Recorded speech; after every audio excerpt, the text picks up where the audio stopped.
വെള്ളാപ്പള്ളി നടേശനെ സന്ദർശിച്ചതിൽ മന്ത്രി ബിന്ദു കൃഷ്ണയെ വിമർശിച്ച യൂത്ത് കോൺഗ്രസ് സന്ദർശനത്തെ പൂർണ്ണമായും അപലപിക്കുന്നുവെന്ന് സംസ്ഥാന ജനറൽ സെക്രട്ടറി വി.പി.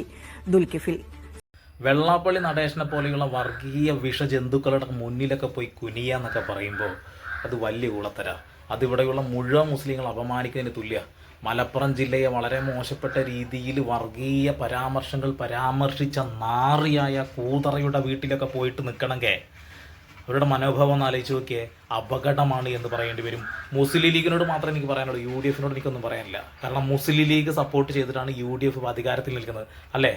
അതുകൊണ്ട് പറയാ, മുസ്ലിങ്ങൾക്കെതിരെ ഇത്ര വൃത്തികെട്ട രീതിയിൽ സംസാരിക്കുന്ന, അത്ര വൃത്തികെട്ട രീതിയിൽ പ്രവർത്തിക്കുന്ന ഇമാതിരി കൂതറകളുടെയൊക്കെ വീട്ടിൽ നിങ്ങളുടെ മന്ത്രിയും നിങ്ങളുടെ MLA-മാരൊക്കെ പോകുമ്പോൾ സത്യം പറയട്ടെ, നാണക്കേട് തോന്നുന്നു.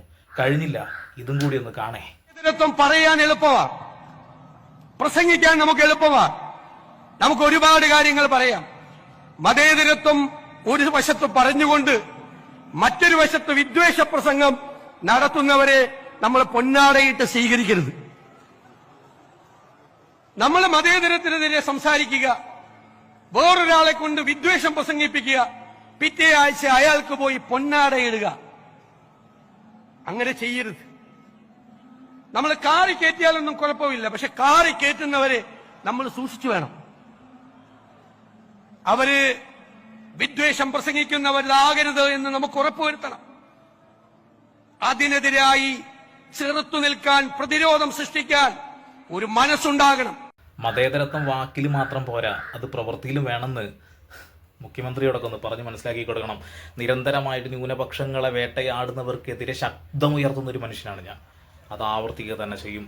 ദയവ് ചെയ്ത് ഇമ്മാതിരി പ്രഹസനങ്ങളൊന്നും ചെയ്യരുതേ എന്നൊന്ന് പറഞ്ഞ് മനസ്സിലാക്കി കൊടുക്കണം. കാരണം കേരളത്തിലുള്ള മുസ്ലിങ്ങൾ ഇതൊക്കെ കാണുന്നുണ്ട്. അങ്ങ് നോർത്ത് ഇന്ത്യയിലെ അവസ്ഥയൊക്കെ നമുക്ക് അറിയുന്നതല്ലേ. ന്യൂനപക്ഷങ്ങൾ അടിച്ചമർത്തപ്പെടുകയാണ് നിരന്തരമായിട്ട്. BJPയുടെ നേതൃത്വത്തിലാണ്.